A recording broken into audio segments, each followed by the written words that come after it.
seja você e lembre que sempre, em qualquer situação, é possível a gente trazer a leveza e encontrar a felicidade no que a gente faz.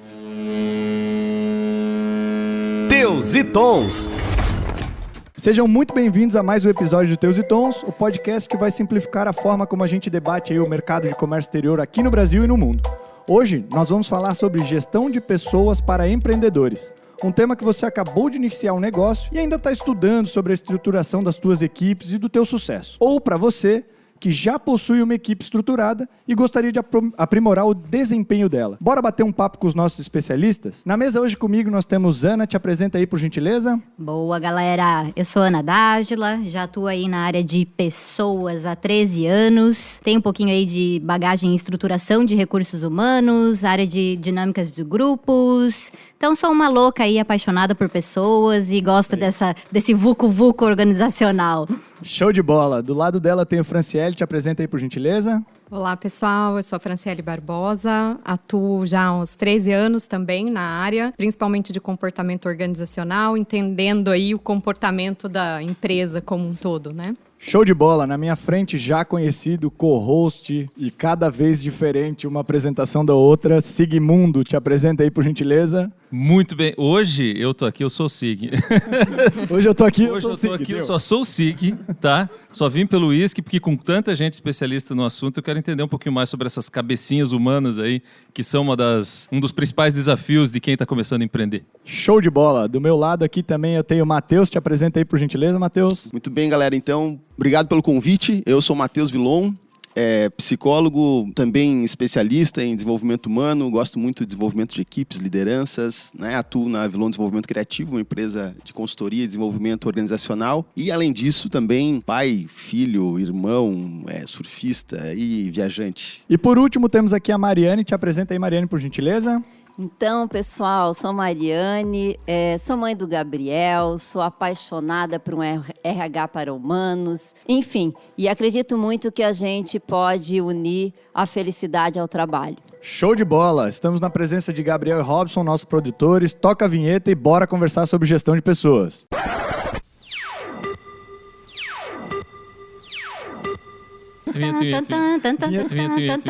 Depois vai ter uma vinheta? Bom, voltando dessa vinheta agora, quero começar com a primeira pergunta, que é: qual é o primeiro passo da gestão de pessoas? Por onde eu começo? E aí, quem se arrisca a começar? Principalmente para quem ainda não tem tanto conhecimento na área, né, e busca um primeiro contato, eu gosto sempre de recomendar que todos nós, enquanto ser humano, a gente precisa de algumas necessidades básicas, né? E a gente chama dentro da psicologia das fomes psicológicas. Então, todo ser humano precisa de reconhecimento, de estímulo e de estrutura. Então, como é que a gente consegue entender isso no ambiente organizacional, né? A estrutura são as nossas políticas, as regras do jogo, o que pode e o que não pode, né? O reconhecimento é a forma, eu tô fazendo legal, eu tô indo bem, como é que eu sou reconhecido por isso? E, ao mesmo tempo, como é que eu sou estimulado? Quais são os desafios que eu tenho para, né, seguir adiante, enfrentar o que eu tenho de atividades para não cair na rotina de sempre, né? Então, a minha dica é sempre, né, nessas três fomes, se a gente sana e estrutura um RH com base nisso, a gente já tem um grande modelo aí pela frente. Ô Sig, ela fala de uma forma como se fosse bem fácil. Sim, tranquilo. Deixa que eu... Sim, cara, só estrutura aqui, né? Esse negócio dá aqui um pouquinho de feedback positivo pro cara reconhecendo, desafia ele. Eu acho que, inclusive, é uma das nossas missões nesse episódio aqui, que é tentar simplificar essa questão de como gerenciar pessoas. Lembrando que esse é o nosso mote, né? Simplificar o comércio exterior. Eu estou iniciando uma empresa, eu quero gerenciar, eu quero pensar ela para o futuro, estratégia e tal. Mas eu não aprendi, nem na faculdade, por mais que aprendi, não vivenciei, a trabalhar com pessoas, que é o principal ativo da minha organização, né? E eu acho que a grande pergunta é essa: por onde começar, né? Tem alguma receitinha de bolo, alguma coisa que eu possa ler um cursinho de 15 minutos para eu fazer, para eu poder aprender sobre isso? A gente leva anos estudando, assim, várias abordagens para chegar, né, nessa... Eu chego ao ponto de me perguntar se às vezes os melhores donos de empresas, CEOs, diretores, não seriam da área de RH e de humanas, né? A pessoa que entendesse bastante sobre a sua Talvez não, né? E até queria aproveitar esse gancho que a Ana trouxe, essa fala do Sig, E lembro que eu escutei um CEO de uma empresa que era Atento, que era uma empresa de arquivos, enfim, estava no Conar, e ele trouxe uma fala, ele foi reconhecido como uma das melhores empresas para se trabalhar, tudo mais, apresentou tudo o que eles faziam, e ele não tinha RH. Então, se eu fosse responder a tua pergunta, o primeiro passo talvez fosse repensar, né, o que a gente deposita dentro da estrutura de uma área e que não é exatamente para uma área, né? Então, se vamos implantar uma área de RH para tudo, né? Primeiro começa a pensar o que está nessa cultura, né? Se essa cultura suporta práticas que a Ana trouxe, né? Que vão sustentar isso, porque senão não adianta nada só criar uma área para criar políticas. Eu, particularmente, venho pensando e repensando. Não existe mais nada padrão, né? Eu acho que a pandemia nos ensinou isso. Não existe nada Tirou padrão. Da zona de conforto total. Justamente. Né? Então, entrar, vai lá, aprender o que é recrutamento de seleção, o que é treinamento, o que é avaliação. Beleza, tá lá, disponível na internet, né? Só entrar no Google, você vai aprender quais são os processos. Mas aprender sobre gente, eu preciso primeiro me entender sobre gente, né? E aí, né, Mari, quando a gente vê assim, a responsabilidade é do RH em desenvolver pessoas. E na realidade o RH não tá com a equipe. É o gestor, é o líder que tá ali acompanhando, que pode fazer realmente essa gestão, né, de pessoas, e eles precisam se conhecer e conhecer a equipe para achar a melhor forma de se comunicar e como desenvolver para entregar esse resultado que a empresa tanto precisa, né? E a gente escuta já há muito tempo, né? O futuro do RH é não existir mais. Isso. Né? Isso é uma frase icônica. Não sei como é que consegue. Mas a ideia é justamente isso que a Mari comentava, de se, vamos dizer assim, contagiar todas as áreas, e todas as áreas são os próprios RHs.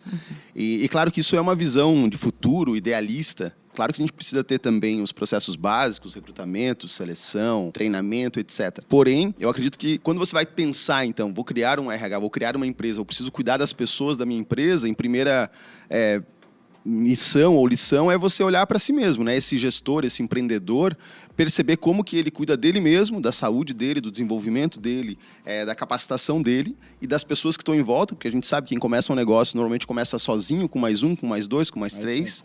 Então, dificilmente, vou contratar um especialista em RH. Isso é... Nem tem dinheiro, né? Nem tem grana para isso. Só vamos no improviso e tá tudo Mas, certo. ao mesmo tempo, que ele pode fazer é olhar para ele e entender a importância das pessoas para o negócio dele. Então, se começa desde o princípio, fazendo bons contratos, tanto jurídicos quanto psicológicos, a gente já está dando um passo super avançado, acho, na gestão de pessoas. Contrato psicológico, cara? Como é que faz isso? Porra, gostei disso. Olha só. Contrato psicológico é aquilo que você fez com a sua esposa, antes do casamento. Né? Basicamente, né? Ou deveria ter feito, né? Não sei. Espero que tenha feito. Né? Não sei, explica aí o que é que a gente vai ver se fez ou não fez, né? Vai lá. Tô zoando, mas zoando e não, na real é por aí mesmo. Contrato psicológico é aquilo que não está escrito, mas é o combinado. É deixar claro os combinados, né? Que às vezes a gente entende assim, a pessoa entendeu. Não, ela não entendeu. Quem falou? Onde é que validou isso? Então, assim, aquilo que eu combinei contigo é o que você vai fazer? É o que você espera, né? Quais são as expectativas nessa relação? Isso, é expectativa. Assim, a minha expectativa é essa e eu estou disponível para te entregar tal situação, tal produto a partir dessa nossa relação. Então, eu deixo claro o que eu espero de você e deixo claro aquilo que eu vou oferecer em troca e nessa nossa conexão. E isso pode Porque parecer tem que ser bom para os dois lados, né? E isso que o Matheus trouxe aqui na brincadeira, mas que de fato né? Que ele falou sobre o que você fez. O matrimônio. O que acontece? Por a gente não fazer esses contratos, esses combinados, as relações não evoluem. Né? E daí em pequenos detalhes, porque nada é óbvio. Então, os pequenos detalhes, assim, às vezes, por exemplo, você como líder tem na sua estrutura, na sua história de vida marcado que você tem que chegar todo dia às 8 horas no trabalho. Beleza, isso está em você. Se você não combinou, a outra pessoa, talvez a vivência dela seja de entregar resultado e não de cumprir horário. Então, se você não trouxe isso na discussão, começa a descolar. E daí a relação começa a ficar prejudicada. Entendi. Então, essa seria uma boa dica para quem está começando, alinhamento de expectativas antes de fazer uma contratação. Vamos chamar assim. Um bom exemplo, assim, para a gente falar de contrato psicológico, que acontece muito nas empresas,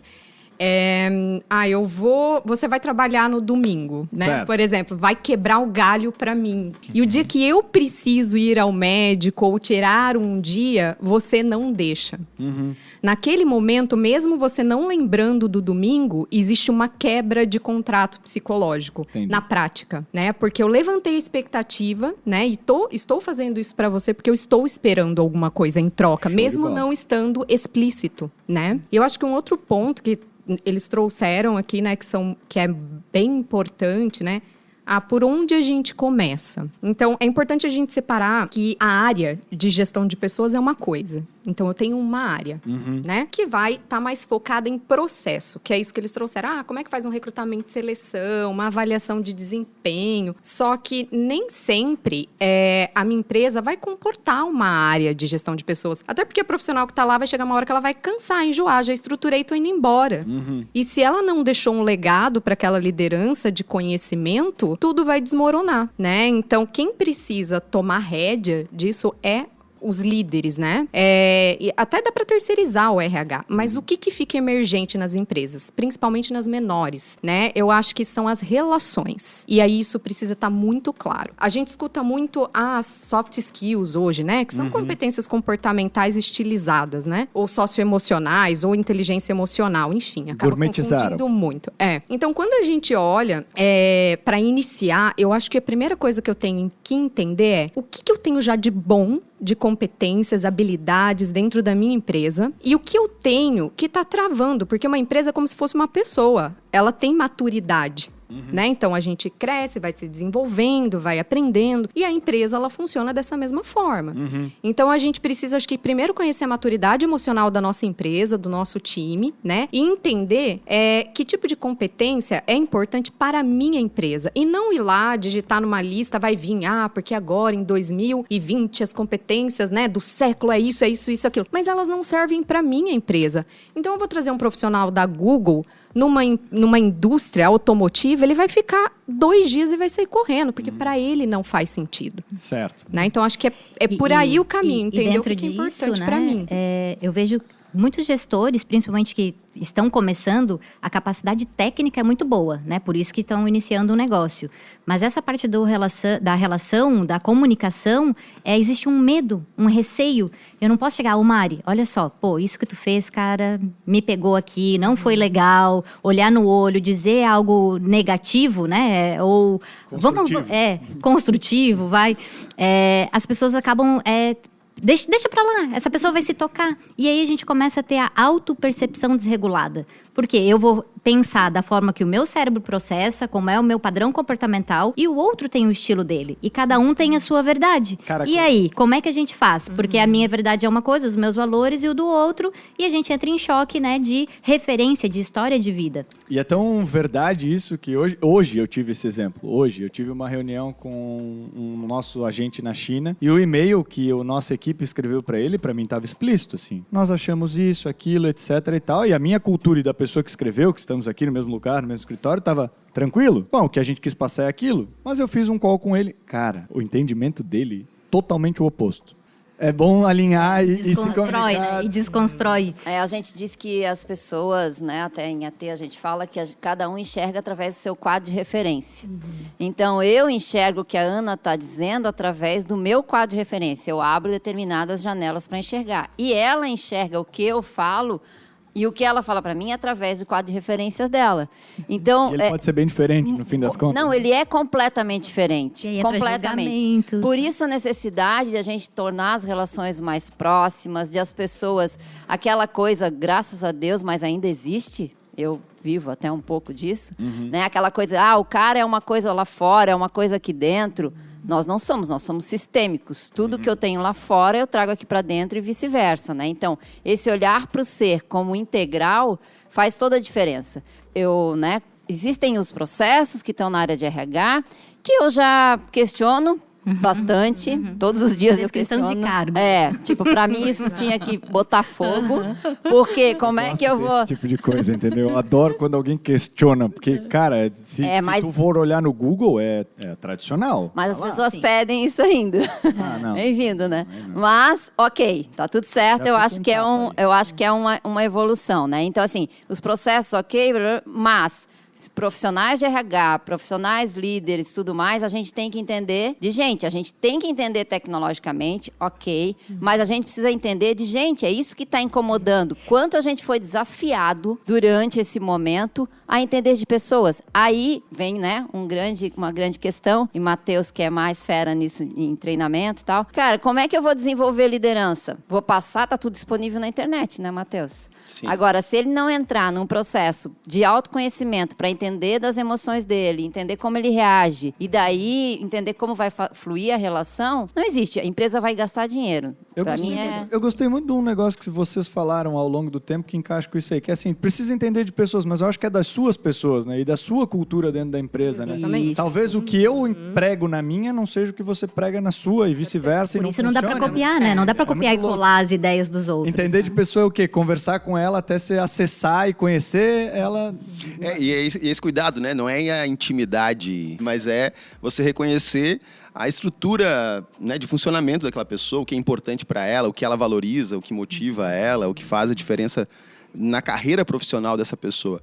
E aí, voltando, né, para o foco do empreendedor ou da empreendedora que está já no mercado, ou que vai para o mercado, o que a gente vai perceber normalmente esse cara era ótimo tecnicamente, aí ele vai abrir o negócio dele. Acho que a Ana comentou sobre isso antes. 99%? Né? Assim?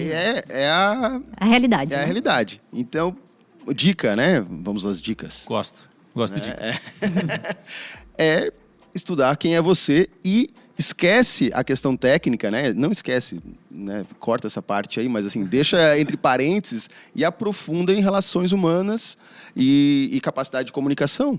Basicamente E a é isso. necessidade que a empresa tem, né, Vilon, às vezes de limitar o potencial que aquela pessoa tem. A gente brincou agora da descrição de cargo, né? O quanto a gente não rotula também. Pô, você vai chegar até aqui, mas o cara tem mais para dar, então... Como é que a gente vezes o estimula? cara Por que, não que a vai gente não até vai outro para setor fazer competências, outra habilidades? coisa que ele acha que Isso. Né? Esses voluntariados que muitas empresas acabam fazendo, porque vai estimular um conhecimento diferente, né? E principalmente se a gente fala de relação humana, o quanto o título do cargo te intimida.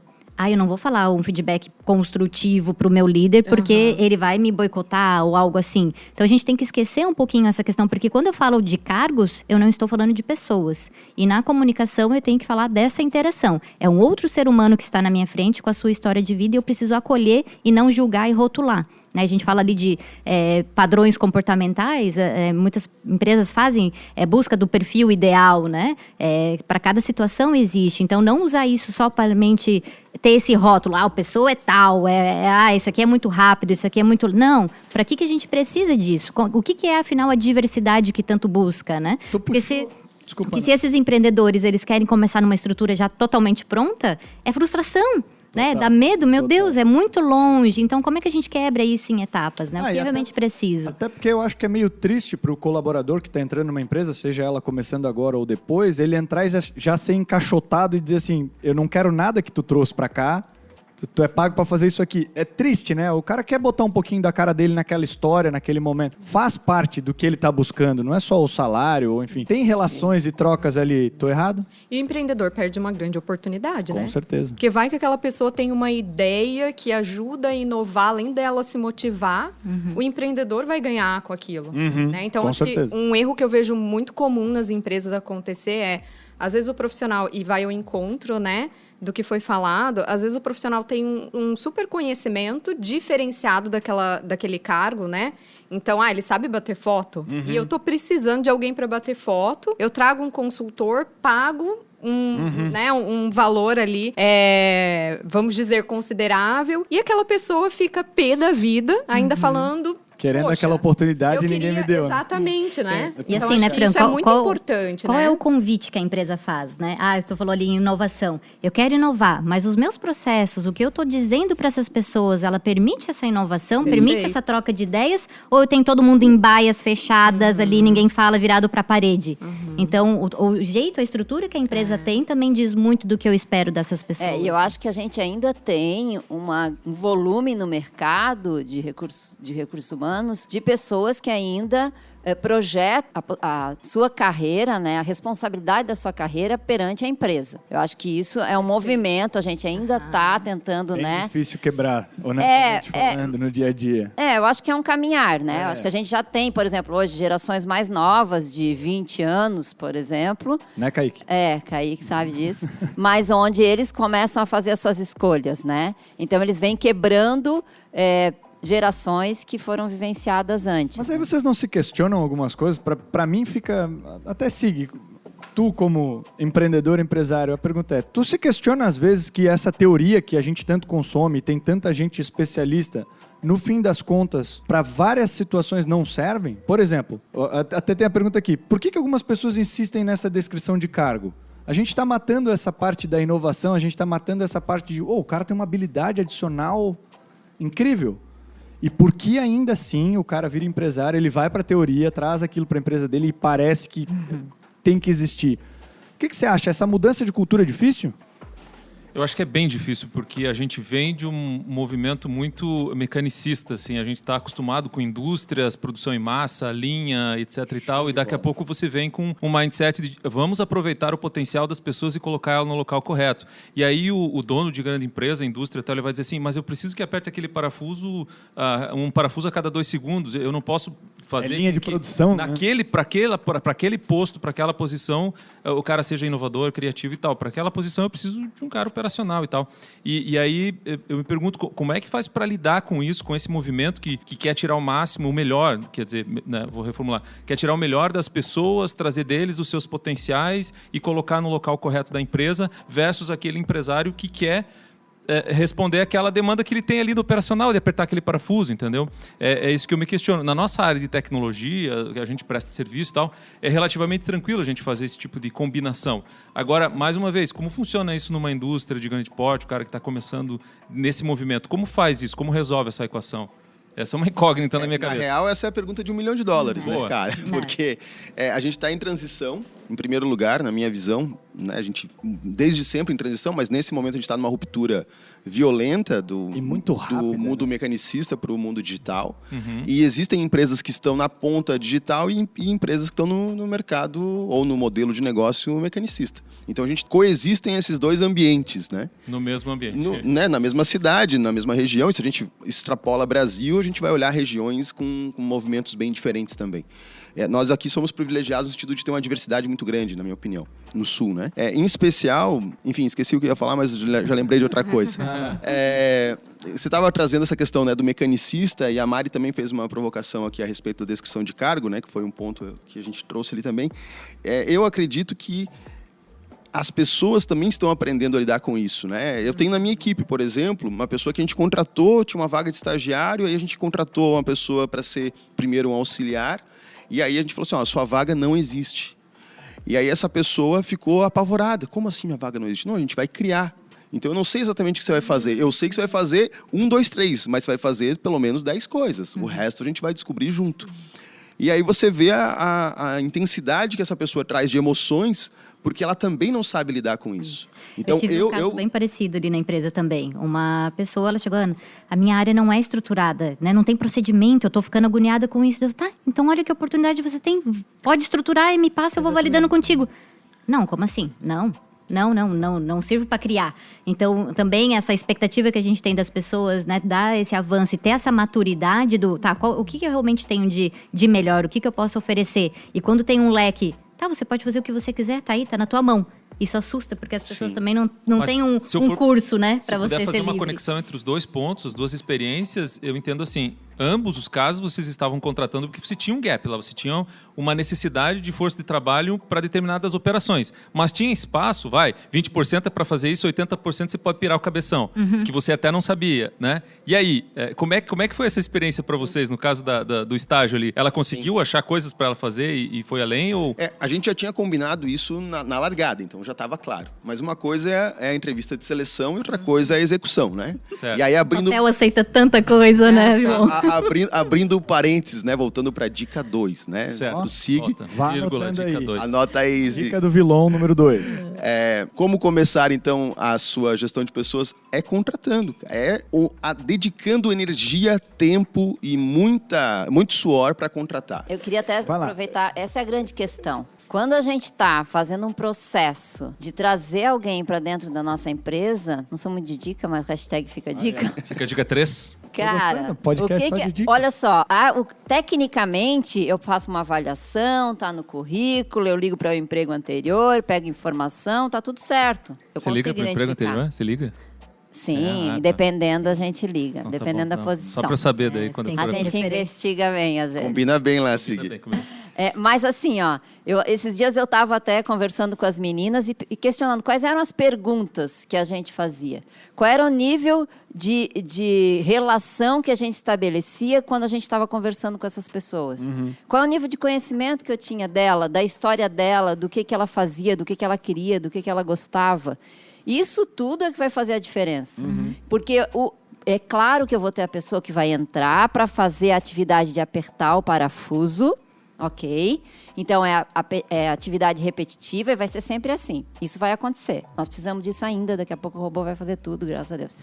Aí, o que acontece? Eu tenho essa pessoa, mas qual é o valor desta atividade para ela? É o que eu falo. Eu lembro que, esse tempo atrás, escutei o João Pacífico num podcast também, e ele falou assim, ó, o cara era apaixonado por tocar violino, mas ele não conseguia se sustentar tocando violino.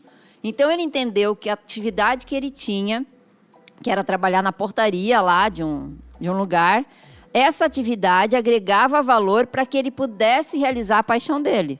Né? Show de bola. Então, assim, essas conexões a gente precisa fazer, a gente dentro da organização. Isso é ser transparente, né, Mari? A gente fala tanto em transparência, só que chega na hora, tá, e o que eu faço com essa informação? Então, é respeitar esse autocuidado com o outro, né? Eu vejo muito também a gente, assim, cara, tu não é tão bom nisso, e vai lá e força a pessoa a melhorar naquilo. E, gente, e será que a empresa não tem uma outra função, uma outra atividade que ela pode explorar, né? Então, a pessoa, ela não é extrovertida. E ela não quer se desenvolver para isso. E aí vai lá e coloca ela para se expor, né? Então, tem esses cuidados que a gente precisa realmente olhar, né? Para esse ser humano com carinho. Porque esse negócio Vai falando. Então, uma hora eu vou participar.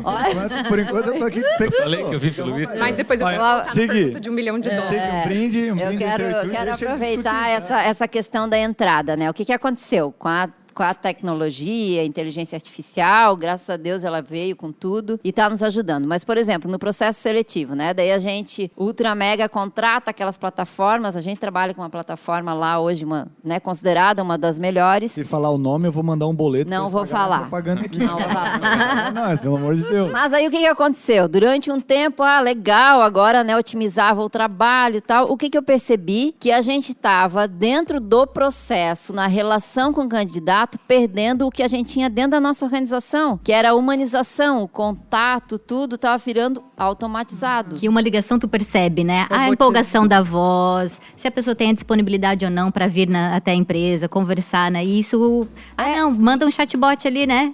Fala ali só por mensagem, tu não vê a reação. Isso afasta. Né? E isso, então, eu acho que quando a gente volta lá para a pergunta de gestão de gente, de pessoa, é isso. É trazer, eu digo assim, o que mais nos falta é a capacidade de relação humana. Esse é o que mais nos falta. Porque, tecnicamente, a gente aprende. Mas hashtag vai pra dica. Não, eu queria voltar ali, obrigada, pra pergunta de $1 milhão que tu falou. Depois Tu tem resposta? Claro. Então não fala no podcast, meu. Vamos vender. Conta aqui depois. É por isso Luciano que eu tô Huck. rica. Por isso que eu tô rica. Eu tô aqui só Se ela tem resposta, tá bom. Então tá bom. Esse é um hobby. Não, mas eu acho que a gente subestima um pouco, sabe, essa questão do apertar o parafuso, né? Claro, são modelos de negócio diferentes. Quando eu falo de tecnologia, eu tenho muito mais flexibilidade. Mas a gente também se engana com a tecnologia. Porque eu vejo muitas vezes você ir lá, colocar uma mesa de sinuca, seguir modelos, certo? E, na verdade, você não entende se as pessoas, elas querem mesmo aquilo.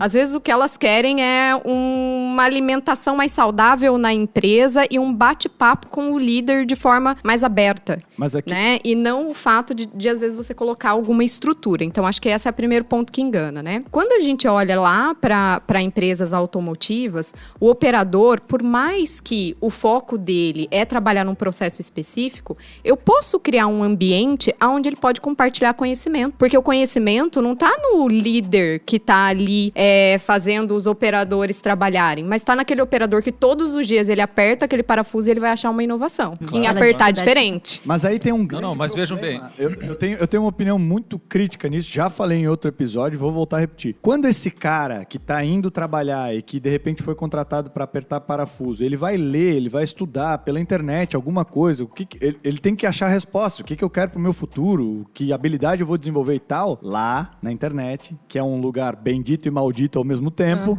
tá escrito que você não pode aceitar parafuso, você tem que ser inovador, tu tem que ser o próximo Mark Zuckerberg, porque tu é especial e único no mundo e nananã. E assim... Você tem que investir na bolsa de valor. Tudo bem, você pode ser... Tem que se aposentar com 25 Você anos. pode ser especial, único no mundo pra alguma coisa, eu concordo, legal, todo mundo é único. Mas assim, se tu pegar a porcentagem de pessoas que tem aquilo ali que tá escrito versus as que não tem, volta um pouco pro mundo real e entende que tu tem um passo a passo pra seguir das coisas. Arlo, E às vezes a pessoa nem quer, na verdade. E que não é o que a Mari feio. tava E não é falando, feio. né? Eu acho sensacional Quantos a pessoa não casos quiser. eu já peguei da pessoa falar, Fran, né? Trabalhei muito tempo na indústria automotiva de autopeças. Eu não quero ser o líder. Me deixa aqui operando a minha máquina que eu tô feliz. E É isso aí. pronto. Ótimo. Então, né? A gente acha que também a gente coloca muita É aí que tá. coisa. Botou gourmet é pra mais tudo, né? simples, Se você não sabe? for líder, parece que você não tem sucesso. Não, eu tenho. O sucesso é meu. É relativamente meu. E tem que E desmistificar, é pela tua né? história de vida, né, Arlo? Aquilo Mas, que tu assim, ó, vivenciou. deixa eu voltar na pergunta de 1 milhão, porque na real a gente está olhando sob o ponto de vista do colaborador, do funcionário. Eu estou olhando sobre o ponto de vista do empresário, aquele que vai contratar, aquele que se sente na necessidade de precisar aproveitar o benefício daquela pessoa que está vindo, mas a necessidade dele é apertar o parafuso, entendeu? Eu acho que o duelo mental está na cabeça desse empresário. É isso. É essa pergunta que eu... Ache e assim- o cara que é para apertar parafuso. Não adianta tu achar o cara, botar o cara que tem alto nível de, sei lá, inovação, criatividade, né? E vai colocar. Tem gente que isso aí. quer apertar parafuso. Exatamente. Legal. Só voltando ali, ó, essa questão da descrição de cargo que a gente falou, né? O que eu vejo? Bate uma insegurança na hora que a empresa começa a crescer. Então, eu preciso achar uma forma de justificar e padronizar as pessoas dentro de uma mesma, né, um mesmo quadradinho ali. Porque se eu fizer essa gestão muito individual, muito no singular, falta pessoas para fazer essa gestão. Mas dá para fazer isso então- em grande empresa? Dá para fazer gestão? Estamos se atravessando tudo aqui. Não é tal de co-host. Co-host é assim, a gente quer perguntar, né, velho? Não, porque assim, ó, uma hora você vai querer colocar as pessoas em caixinhas, porque você já não consegue mais olhar no olho de todo mundo quando uma empresa é pequena. Daqui a pouco cresceu, tá. Tem que mais ou menos colocar em caixinha. Ah, mas eu não quero colocar em caixinha, não vou dar título para ninguém. Mas daí para colocar no CBO, na carteira de CTPS, Mas lá é na importante, tem carteira... toda uma legislação. Isso, exatamente. de alguma tem a forma burocracia tem que ainda. achar. Tem que ter. Beleza, mas aí eu tô lá com 200 funcionários, 300 funcionários, ainda dá para fazer um trabalho individual, assim, do tipo, senta aqui, toma um café comigo, como Se é o que foi teu gestor dia? for gestão de pessoas, focado em gente. Tenho líderes que têm na faixa de 30 e poucas pessoas junto com eles. E a gente sabe que não é fácil. É um desafio. Porque imagine, tu cuidar de 30 e poucas pessoas, fazer o processo de acompanhamento, avaliação, orientação. Mas eu percebo o seguinte, que os líderes que são mais próximos, entendem como a pessoa processa, eles conseguem melhor resultado. Eles conseguem levar a equipe Tem junto. uma briga, eu acho que tem uma briga interna brutal, que é sobre assim, pensa comigo, 99%, uma estatística criada agora aqui no podcast. Por mim e Arlon pelo Pereira. Vilon, que estava conversando e eu só afirmei no meio da fala dele, são pessoas que são muito boas técnicas, que acham que tem a capacidade de empreender, abrir a sua própria empresa para fazer mais do mesmo ou para mudar um pouco a cara do mercado. Esse cara, quando ele começa a contratar pessoas, ele continua achando que ele é o melhor. E para ele é muito difícil começar a delegar, começar a liderar e não a não fazer. Essa dificuldade é brutal. Eu passo por essa situação lá na empresa. A gente acaba contratando líderes. Esse cara é muito bom tecnicamente. É difícil encontrar um líder, a não ser nesse setor de pessoas, que entenda mais de pessoas e saiba puxar o melhor de cada uma, do que aquele cara que é técnico. Normalmente, o melhor técnico vira o líder. Normalmente. 99% aí, segundo os dados do Teus e Tons. O que eu quero dizer com isso é, como é que a gente quebra essa estatística aí? Como é que eu trago... Por isso que eu até fiz a provocação assim. Eu acho que talvez uma pessoa de gestão de pessoas para o mundo atual seria o melhor CEO da empresa. Porque o que tu quer como CEO ou como líder e tal, é tirar o melhor das habilidades de cada um em prol de um objetivo comum. Como é que eu faço isso se na teoria é assim? Pô, eu sou um baita de um vendedor de autopeças, agora eu vou abrir minha própria loja. Eu sou um baita mecânico, vou abrir minha mecânica. É assim que funciona 99% das vezes. Como quebrar? Arlon, se tu vai virar empreendedor e é altamente técnico, cara, tu tem que entrar num mergulho, numa imersão, numa terapia, sei lá, qualquer... Mas tu tem que ir para o mundo do autoconhecimento. Não tem como. Tu tem que conhecer como é que são teus comportamentos. Então, vamos pegar o cara que está lá, é técnico... Beleza, eu tenho que colocar ele nessa posição, porque nessa área exige que o cara seja técnico, mas ele tem que liderar a gente. Vamos supor que tu vai fazer isso. Tu tem que colocar no plano de desenvolvimento dele um forte mergulho aí para autoconhecimento. Ele tem que entender quem ele é, como ele lida com as emoções, essa história toda. Se ele não fizer isso, como é que ele vai lidar com gente? Se eu não sei como eu reajo ao outro, como é que eu vou lidar? A gente entra nesse ponto que eu tenho aqui como segunda pergunta, que eu acho bem legal, que é que tipo de conhecimento ou habilidade esse cara, esse líder, ele tem que ter, ele tem que desenvolver para conseguir isso, para conseguir gerar a equipe, entender... que ele não é mais técnico, agora ele é técnico, mas gestão, pessoas, blá, blá, blá. Que tipo de conhecimento esse cara pode procurar? O que vocês acham? Meu Deus. Mais uma pergunta de 1 milhão? Se é mais uma pergunta de 1 milhão, fica Abre até o final. a Bíblia aí agora. Fica até o final do podcast que vai ser respondido, tá? Olha, eu vou te falar. Sininho, se inscreve no canal. Compartilha com seus amigos e fica fazendo aquele xalala todo Tá massa. ficando caro esse podcast. A melhor técnica é ele começar perguntando para a própria família como é que a família vê os pontos fortes e os pontos a serem desenvolvidos. Legal. Para mim isso não tem, porque são pessoas honestas e que vão realmente, né, ter intimidade e vão falar. A minha mãe vai dizer que eu sou Eu ia bom. falar, a mãe vale também, né? Vale.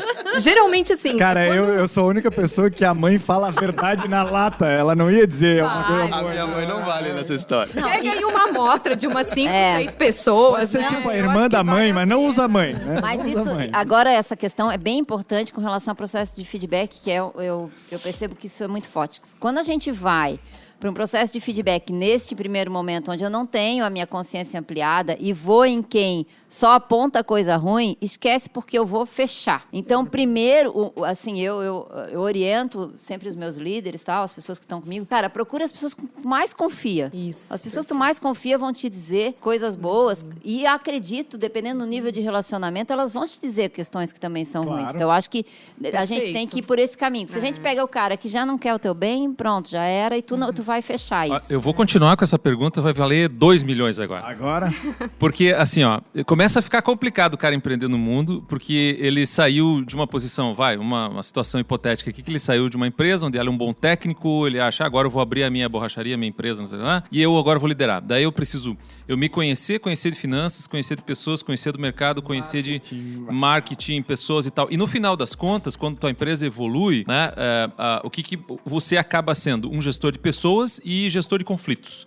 Porque você vai dizer assim o que as pessoas precisam fazer, não fazer, deixar de fazer, metas, prazos, acompanhar, e aquele falou aquilo, não, senta aqui, vamos conversar. Você acaba tomando, um papel que você não pensava lá no início que você ia ter que tomar e aprende meio que goela abaixo, porque você acaba não tendo, esse tempo para estudar. E aí... mais uma vez eu volto para essa pergunta. Por onde começar? A gente já falou sobre se conhecer. Ótimo. E eu posso dizer, eu não sou especialista, mas eu vou fazer mais uma provocação, que além dessa gestão que tu falou, que é a de pessoas e a de conflitos, tem um outro pilar, na minha opinião, que é a gestão de prioridades, eu acho. Porque quando você começa uma empresa, tu vai olhar a teoria... Você tem que ter tudo, todos os departamentos funcionando, tem que estar no Instagram, LinkedIn, tem que contratar gente, ter método para, sabe? Até tudo, algoritmo. Tem que ter algoritmo, programadores e, enfim, carro voador numa borracharia. Não é bem assim, né? Você tem que entender a sua prioridade. Qual é a sua prioridade no começo? É tudo evolução e as metas, os teus objetivos, eles mudam conforme os anos, né? A gente muda como pessoa e como empresa também. Claro. E eu vejo muito assim, quando as pessoas colocam essa capa de super-herói que tu comentou agora, se torna muito mais difícil. porque ele não abre brecha para mostrar as suas fraquezas, aquilo que ele realmente tem de melhor. Então, se eu aceitei trabalhar numa empresa que está começando, quais são? O que esse cara faz de melhor? O que eu acho que ele é foda em fazer? Beleza, eu vou apoiar nele. O que ele tem de fraqueza? Eu posso ser mais gentil com ele, ter mais empatia nessa situação? Então, a partir do momento que eu falo, assim, eu vou empreender. E eu vejo que as pessoas, às vezes, né, quando tá nesse papel, né, eu sou dono agora, eu não posso mostrar, eu não posso demonstrar que eu não sei algo, porque as pessoas estão ali me olhando e elas precisam de uma resposta imediata. E qual é o problema de eu reconhecer que eu não sei aquilo? E vamos lá, vamos pedir essa ajuda, né? Vamos estar nesse papel também que esse é organismo vivo e que as coisas vão amadurecendo com o tempo. Comentar isso também, a gente, né, no momento dicas, a gente tem que Olha, a terceira dica de vilão. A terceira dica é cuidado com as dicas. Não siga nada da 1 e da 2, né? Porque, leia até o final, quando você chegar no final, ignore todas.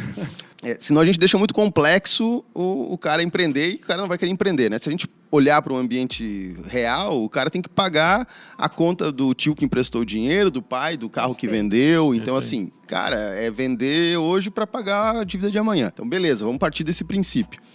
O que eu acho que seria interessante sempre é você dedicar um tempo para o autoconhecimento, que a gente falou aqui antes, mas não é só autoconhecimento seu, mas você como empreendedor, o que eu quero com esse negócio, qual é a minha visão desse negócio. Perfeito. Seria ideal mapear os valores, a missão, a visão, a ideologia clara da nossa empresa. Ótimo, mas não é bem assim. No começo, então tenha consciência do que você está fazendo. Acho que Você tem que pagar as contas. Pagar as contas, mas ter um mínimo de consciência o que eu quero gerar para o mundo com esse negócio, né? Não é por acaso que a empresa se chama razão social. Então, qual é a razão social do teu negócio? O que você quer com esse negócio? Então, é parar para pensar... Dica número 4. Preste atenção, logradouro. O que quer significar isso, né? Enfim, preste atenção.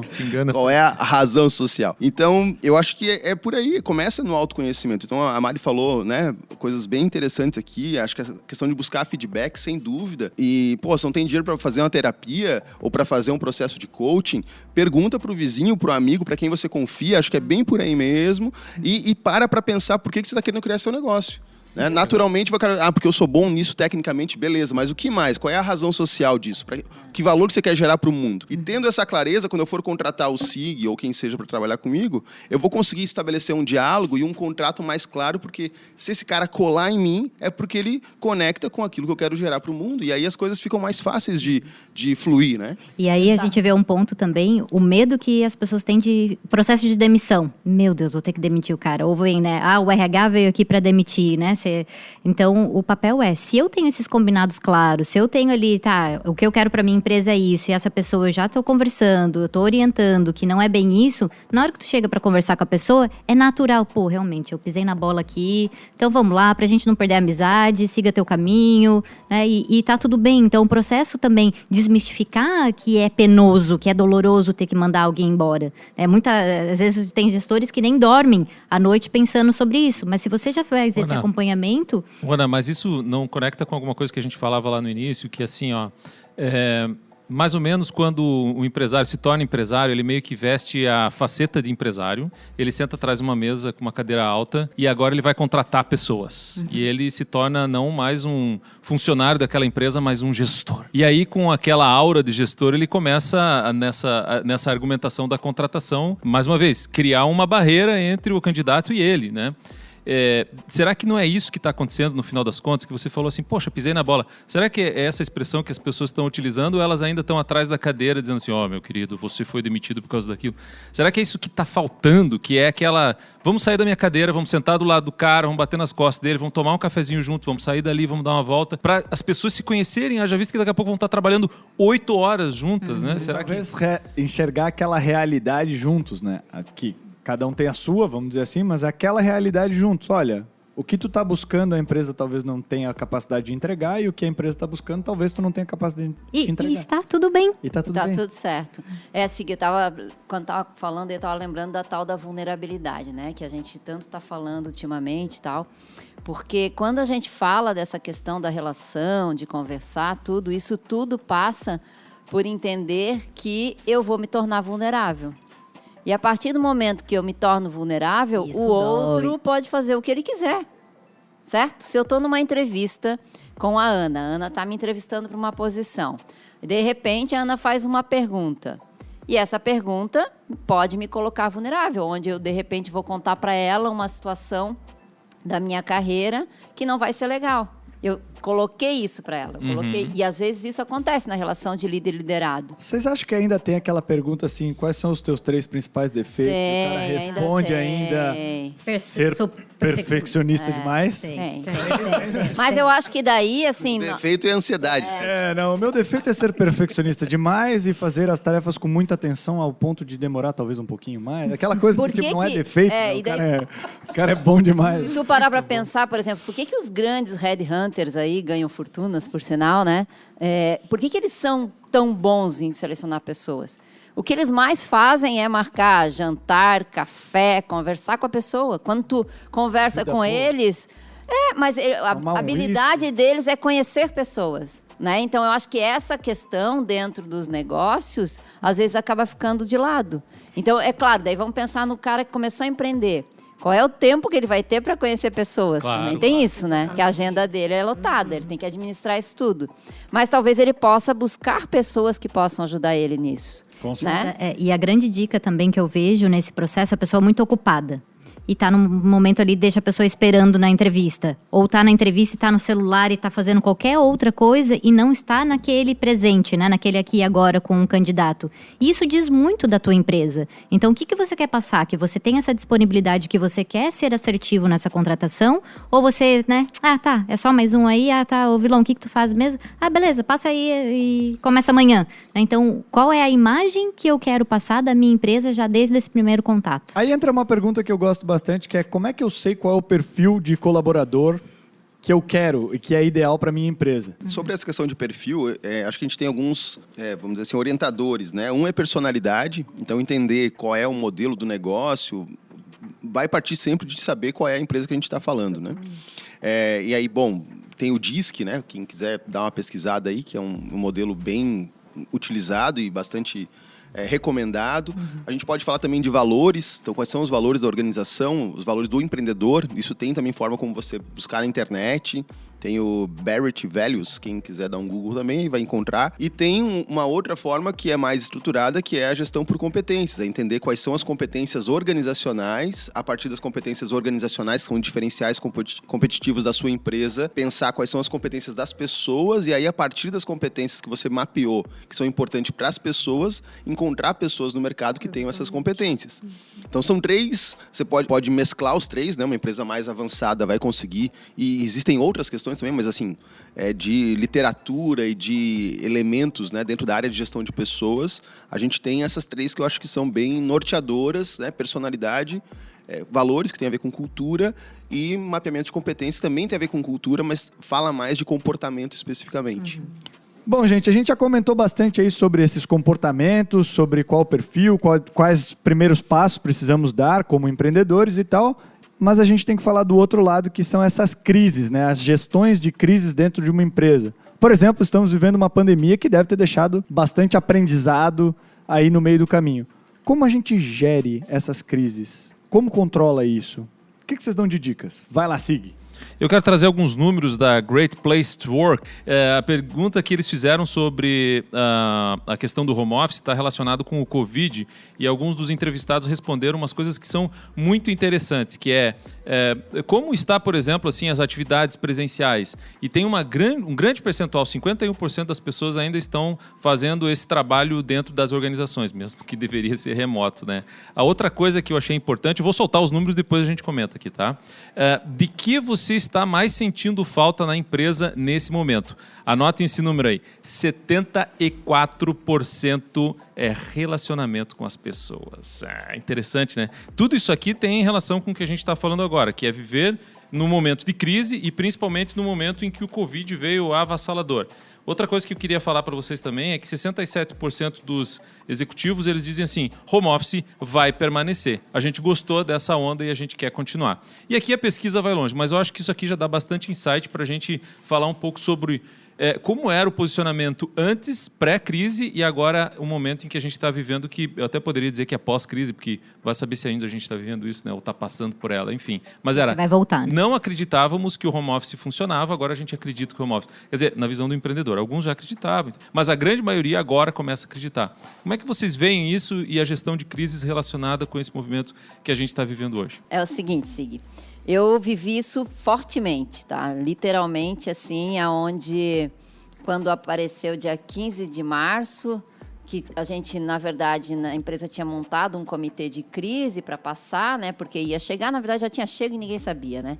E dia 15 de março a gente teve que botar uma operação toda para home office sem ter isso no nosso radar. A gente não imaginava que a nossa operação A gente também foi assim. fosse virar home office. Quantas pessoas, Mari? 400 pessoas. Tira 30 de equipe comercial, então foram 370 pessoas indo para home office sem estrutura nenhuma. Então, a tecnologia agiu fortemente e tal, mas na nossa cultura existia muito forte a questão da relação, que vem muito do povo brasileiro. Nós somos muito, né, latinos, calientes e gostamos de estar próximos, não é à toa que esse número é tão forte ali, né? Claro, claro. Então, o que aconteceu? Mas beleza, todo mundo em pânico, tal, as pessoas, a cultura prevaleceu, onde as pessoas se ajudaram e a empresa não parou nenhum dia. A empresa foi para home office, onde as pessoas mesmo fizeram o movimento de levar computador, beleza. Aí o que aconteceu?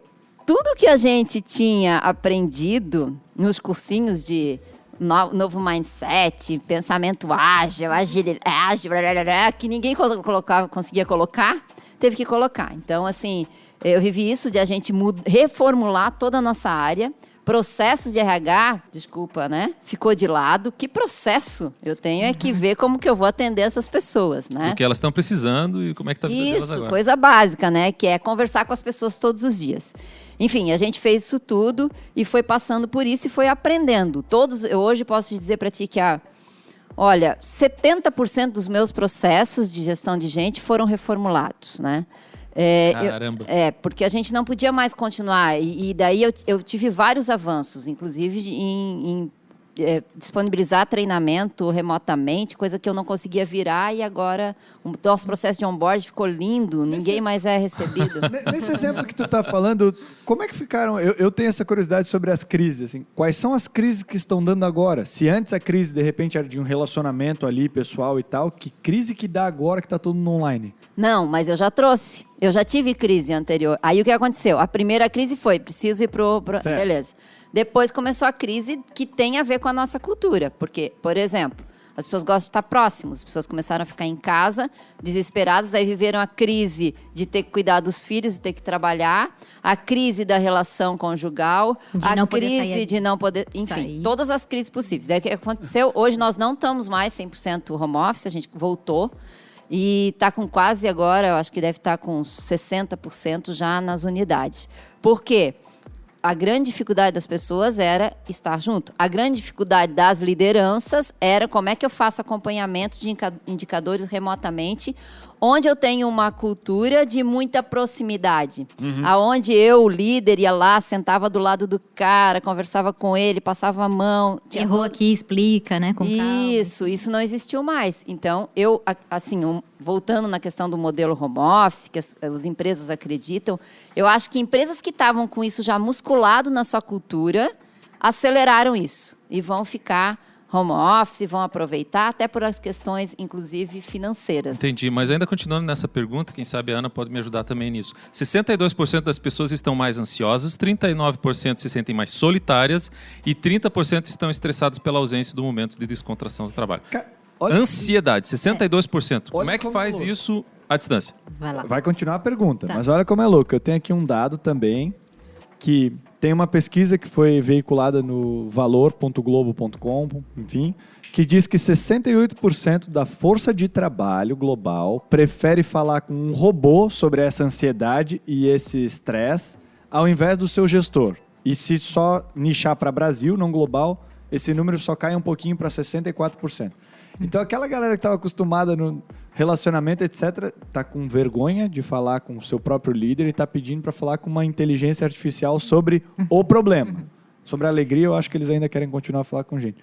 Que porque, isso? assim, né? É o medo da exposição também, né, Arlon? Assim, no sentido de, como é que eu vou falar? Será que a pessoa vai achar que é um mimimi? Qual é o julgamento? O que o outro vai pensar? Eu sou fraco, eu sou incompetente? E aí começa a puxar o lado negativo dessa ansiedade. Porque a gente não pode esquecer, como a Mari falou, foi um momento de pandemia que, da noite para o dia, sem estrutura nenhuma, as pessoas ficaram isoladas dentro das suas casas. Então, não foi um planejamento, todo mundo tem estrutura, internet adequada? Não. E ainda mais com toda a situação, né, de estresse em casa, de filho sem escola, de não suporta mais estar com o marido ou com a esposa dentro de casa, não posso mais sair à noite para tomar uma cervejinha com os meus colegas. Então, isso foi uma restrição muito grande na vida das pessoas, que esse nível de ansiedade e depressão vieram à tona, porque que recurso interno eu tenho para lidar? Eu estou surtando e eu não posso sair de casa. Ô, Fran, Eu acho que a ansiedade já existia, né? Não necessariamente ela veio só por causa disso. Aflorou, né? Isso se potencializou. mas eu recebi alguns feedbacks, Fran, e aí eu até queria a tua opinião.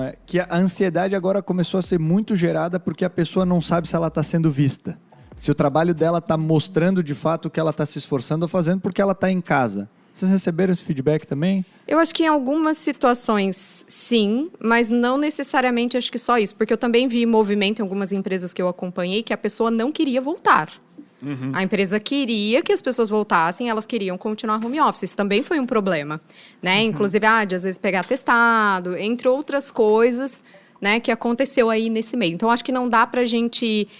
não tem receita de bolo quando a gente fala de pessoas, apesar de todo mundo, né? Querer uma buscar. receitinha, né? Quer Por isso que é apostar tão como vai sair um monte Querer de as dicas, literatura? Exatamente. Quer apostar como vai ser um monte de literatura, tipo, como gerir meio home office, meio que a pessoa quer voltar, já meio tem, não, já meio... tem, já tem. Eu vi que teve uma... a semana passada ainda, né, eu estava trocando com uma profissional da área de comunicação, e o que eles fizeram na empresa deles, né? Eles começaram a encaminhar semanalmente dicas, orientações, camiseta, feedbacks da liderança, mas pelo correio, de forma diferenciada, para tentar humanizar mais o processo, e é uma empresa de tecnologia. Então, eles poderiam ir lá e colocar no chat, no WhatsApp, mas eles fizeram o processo ao contrário, né? E eles tiveram um feedback bem positivo. Então, Legal. tem que ver também até que ponto que é papel da empresa lidar com essa ansiedade, porque a empresa não vai dar conta disso. Voltando na questão das crises, eu digo que a gente ganhou de presente, mas a gente ganhou de presente essa crise para aprender comportamentos, competências, acessar nossas emoções e repensar como serão as próximas crises, como que eu vou entrar nas próximas crises que virão. Crises econômicas, crises, enfim. E também, falando de encaminhamentos, né? A gente já está na reta final aqui. Eu acredito que talvez na pergunta ali, né, que foi feita ali pelo Arlon, ele falou como que a gente controla a crise, alguma coisa assim. Eu acredito que uma lição que a gente tem para essa e para as próximas, que a gente não tem controle. Isso. E a gente já sabia na teoria, e agora está na prática, que a gente não tem controle de tudo, né? A gente influencia. E aí faz sentido para mim, não sei se para vocês, que a gente consegue sim influenciar a nossa equipe, o mercado, o cliente, mas a gente não tem controle. E não tendo controle, a gente precisa identificar o que é isso, né? O que a gente tá vivendo, né? Então, assim... Cara, eu prefiro assim, tá? Sem edição. Eu gosto de emoção assim. E Eu assim, gosto né? de emoção assim. E que necessidade é essa que eu tenho de controlar? Né? E se eu não tenho esse controle, como é que eu monto esse indicador? O que eu quero enxergar desse colaborador, dessas pessoas que trabalham comigo? Então, é um grande presente isso, né? De poder rever o que eu espero e o que eu realmente quero, né? Como é que eu mensuro a pessoa estando de casa? Tem muito essa dúvida, né? Pô, mas será que o cara ficou lá no banheiro assistindo uma série do Netflix e agora vai trabalhar depois das 6 porque ele tá melhor? Tá, daí é produtividade, é processo, como é que eu monitoro Faz isso ou repensar não? bastante, né? Esses dados que o Sig trouxe antes, né, dos indicadores, acho que eles são super sérios para a gente analisar. Ao mesmo tempo, a gente tem empresas que tinham um modelo muito controlador, que com certeza geraram níveis de ansiedade muito maior na sua equipe, porque tentaram controlar de uma forma que era incontrolável, né, o que a pessoa estava fazendo, como ela estava fazendo, mas empresas que assumiram uma posição mais parceira, mais confiante, né, mais dialogada, conseguiram diminuir a ansiedade das suas equipes à medida que foram construindo essa relação, porque ninguém sabia como fazer. Perfeito. E isso nos ajuda a pensar outras crises que vão vir pela frente. Legal. Eu acho assim que isso agora é uma opinião opinião muito pessoal, não é nem olhando para números, né? Que é um momento de, como diria a física, de entropia. A gente está tentando achar o meio. A gente saiu de um momento onde a gente estava tranquilo no nosso trabalho, a gente teve que trabalhar em casa. Daqui a pouco a gente acha o meio de novo. Quer dizer, a gente já está se habituando, daqui a pouco a gente encontra um espaço ou cria um espaço dentro de casa e isso já começa a virar um normal. Então, eu imagino que a ansiedade, essa ausência do contato, etc., no início é normal, mas se a gente continuar nessa onda, nós vamos encontrar um novo normal, como se tem usado até como jargão, porque a gente vai encontrar essa entropia, até esse meio, esse equilíbrio entre as pontas. Vou deixar uma crítica aqui, então, para você que deixou esse valor ali no seu site, dizendo que você era flexível e sofreu demais com ansiedade durante essa crise, rever aí se você é flexível, porque eu acho que foi o que mais precisou nesse momento, que é assim... Ok, se eu não sei o caminho que eu estou seguindo agora, porque está tudo incerto, mas daqui a pouco o tempo abre, eu vou saber para onde eu estou navegando. Calma, eu tenho que segurar a minha equipe junto, conversar transparente. Ó, a gente não sabe para onde a gente está indo. Não tenta dar uma de, né, Porto Seguro, Super-Homem, dizer eu sei que está tudo bem. Né? Não, eu acho que não precisa. Não precisa, é desnecessário, né? É aquela a palavra que a gente vem falando aí, que é essa gestão. É assim, o que a minha equipe precisa e o que eu preciso dela deste momento, neste mar que a gente está navegando agora. Eu não sei, eu vi muita gente, como empresário, a gente acaba conhecendo outros empresários e foi muito disperso. Foi um dizendo, não, minha empresa é sólida, vai ficar todo mundo dentro da empresa. Os outros, vou aproveitar, velho, vão todo mundo para casa, aproveitar os seus filhos e vamos trabalhar na produtividade remota. Os outros, cara, eu não consigo mais ter ideia, porque aquela reunião que era um chegar na mesa do outro e dizer, daí, velho, tô com um problema aqui, não tem mais, o Zoom não deixa eu entrar na reunião dos outros, né? Eu queria me meter lá e aí? Entende? Eu acho que essa flexibilidade ela foi colocada à prova aí. Se olhar por esse ponto, sim, foi um presente. Para a gente aprender, porque as outras crises talvez sejam mais simples, mais, né, fáceis de navegar, mas você já tem aquela consciência de flexibilidade, navegabilidade e transparência com a sua equipe.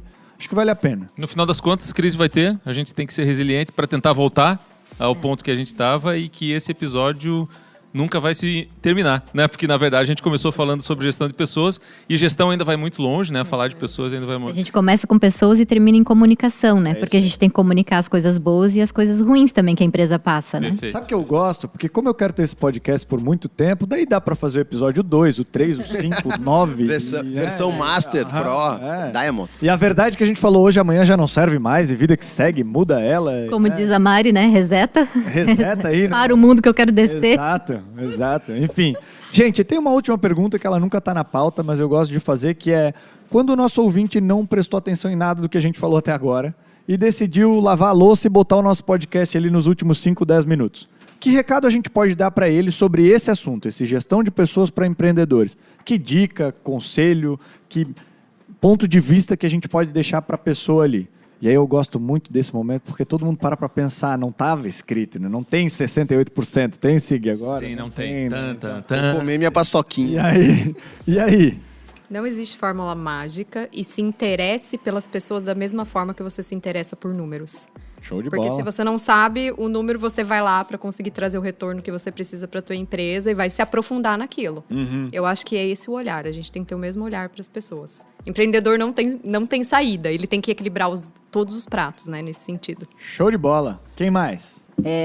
Seja você, perceba o que existe de mais poderoso na tua essência e leve para o mundo, leve para sua empresa. E lembre que sempre, em qualquer situação, é possível a gente trazer a leveza e encontrar a felicidade no que a gente faz.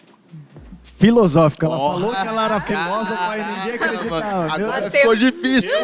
Saiu uma lágrima aqui. Vocês estão... Vou falar hoje. Já bateu no coração. Acabou. Desculpa, quem falou, quem não falou, deu. Pelo amor de Deus, cara. Que isso? Pra que avacalhar Isso assim que ela com a não gente? tomou uísque, imagina se tomasse. Pra que fazer isso com a gente? O coração já tá meio fraco aqui, pô. Tô ansioso, depressivo, pô, que isso? E aí, gente, depois dessa, né? É difícil. Olha, eu faço minhas palavras das meninas. O cara sai pela tangente dizendo, cara, eu concordo. E adiciono coragem e leveza, né? Acho que agregando aí a fala da Mari, leveza com coragem é uma boa combinação aí pra gente enfrentar esses desafios. Show de bola. O meu recado seria: tire o chicote das costas, né? As chicotadas não precisam ser tão penosas, porque é difícil, e reconhecer que você está tentando e está fazendo o seu melhor é um merecimento que você tem também, né? E então, seja você do jeito que você é, não tente se moldar e escolher pessoas para reproduzir o que você considera como sucesso, mas sim caminhar a sua própria história e achar pessoas, né? Então, que comprem o teu sonho juntos, né? E caminhem para esse sucesso, né? Em conjunto. E assim, tenha uma pessoa para você dividir as suas dúvidas, as suas dores, os seus pesares, porque é um caminho, quanto mais alto você chega, mais difícil e mais solitário é esse caminho. Então, pelo menos uma pessoa que você possa confiar. Legal. Eu diria ouvido e gentileza. Eu acho que a gente tem que ouvir efetivamente as pessoas, não ouvir por ouvir, né? Profundamente aquilo que eles estão dizendo e tentar entender se aquilo que você está fazendo aqui, naquela entrevista de emprego, etc e tal, seria uma mesma relação que você teria com um amigo do peito, né? Com alguém de um time de futebol, alguém que está junto com você. E a questão de pensar junto, né?